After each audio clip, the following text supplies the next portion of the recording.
যে দেশের মাটিতে দুর্নীতি হয় সে দেশের উন্নয়ন হলে কি আর না হলে কি। কারণ বাংলাদেশে 5 টাকার উন্নয়নের কাজ হয় আর 10 টাকা দেশের বাইরে চলে যায়। এর নাম বাংলাদেশ, স্বাধীন বাংলাদেশ।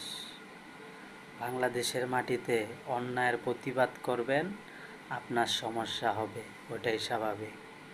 তো বাংলাদেশে আমি জানি এখনও ভালো মানুষ বাচ্চা আছেন, অন্যায়ের প্রতিবাদ করতে থাকেন, করে যান, ভয় পাবেন না। নিশ্চিন্তে অন্যায়ের প্রতিবাদ করবেন। কাপুরুষের মতো 5-6 বছর বেঁচে থাকে কোনো লাভ নাই।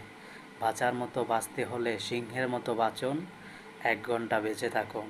তার নামেই বাংলাদেশের মাটিতে পরিণাম আর কি আসে যায়। কারণ ভালো করে জানি জন্ম মৃত্যু বিয়া এটা একবারই হয়, বারবার আসে না। তো বাংলাদেশের বিএমপি ভাইয়েরা, আসসালাম।